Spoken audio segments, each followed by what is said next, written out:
بسم اللہ الرحمن الرحیم۔ تبلیغ کا آغاز۔ سورہ مدثر کی آیات اترنے کے بعد نبی کریم صلی اللہ علیہ وآلہ وسلم دعوت و تبلیغ کے کام میں لگ گئے۔ چونکہ آپ کی قوم اکھڑ اور بت پرست تھی، باپ دادا سے جو کچھ ہوتا آیا تھا اسی کو حق سمجھتی تھی۔ اس میں اکڑ اور تکبر بھی بہت تھا، نیز وہ اپنے معاملات کے فیصلے تلوار سے کیا کرتی تھی۔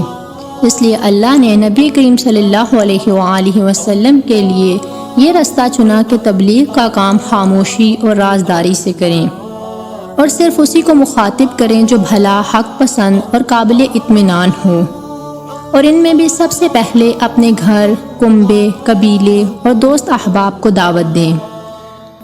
پہل ایمان لانے والے۔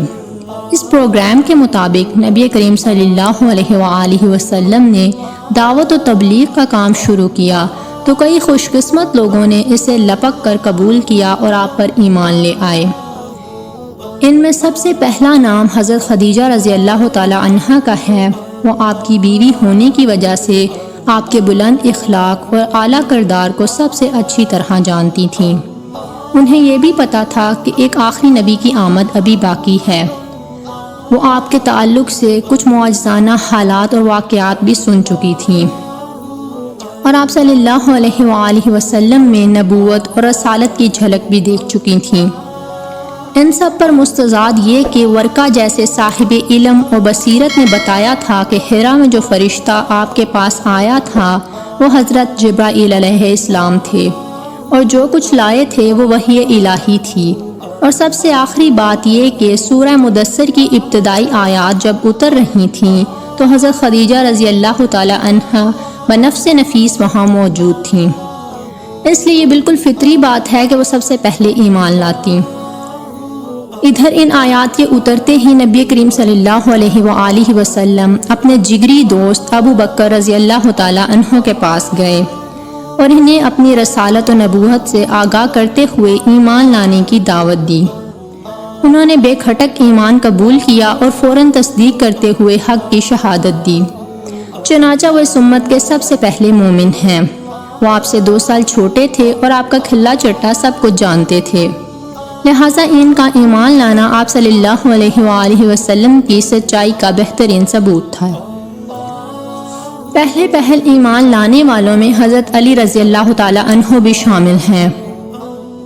وہ نبی کریم صلی اللہ علیہ وآلہ وسلم کے زیر کفالت تھے، آپ ہی کے پاس رہتے تھے اور آپ ہی ان کے کھانے پینے کا بندوبست اور ان کی دیکھ بھال کیا کرتے تھے۔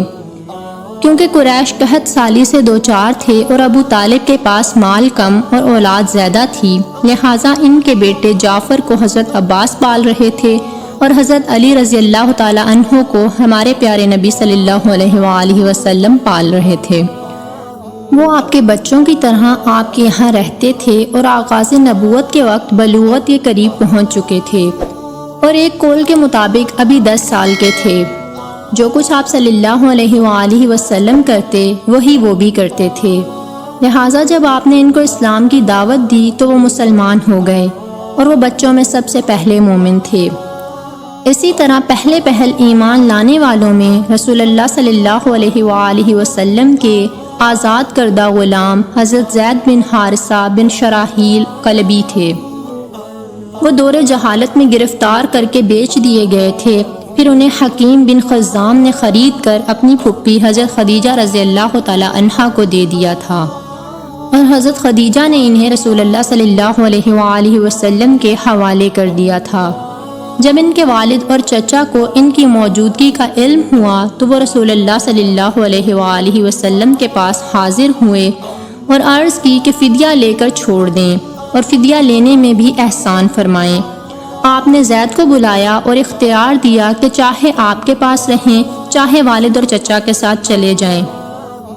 انہوں نے آپ کے ساتھ رہنا پسند کیا۔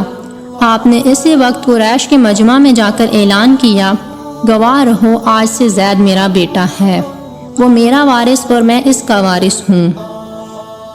اور اسی دن سے ان کو زید بن محمد کہا جانے لگا۔ والد اور چچا یہ منظر دیکھ کر بخوشی واپس چلے گئے۔ یہ سارا واقعہ نبوت سے پہلے کا ہے۔ اسلام آیا تو اس نے منہ بولے بیٹے کا رواج ختم کر دیا، اور زید بن حارثہ کو زید بن حارثہ کہا جانے لگا۔ یہ چاروں حضرات اس دن ایمان لائے تھے جس دن سورہ مدثر کی ابتدائی آیات نازل ہوئی تھیں۔ کہنے والوں نے ان میں سے ہر ایک کے متعلق کہا ہے کہ سب سے پہلے وہی ایمان لائے۔ اس کے بعد حضرت ابوبکر صدیق بھی تبلیغ کے کام میں سرگرم ہو گئے اور حق رسالت ادا کرنے میں نبی کریم صلی اللہ علیہ وآلہ وسلم کا دایاں بازو بن گئے۔ وہ بڑے پاک دامن، پسندیدہ، نرم مزاج، شریف، دریا دل اور معزز تھے۔ عرب کے انساب و واقعات سب سے زیادہ جانتے تھے۔ ان کے کردار اور اخلاق، جود و سخا، علم و فضل، لین دین اور میل جول کی خوبیوں کی وجہ سے ان کے پاس ہر قسم کے لوگوں کی آمد و رفت برابر رہا کرتی تھی۔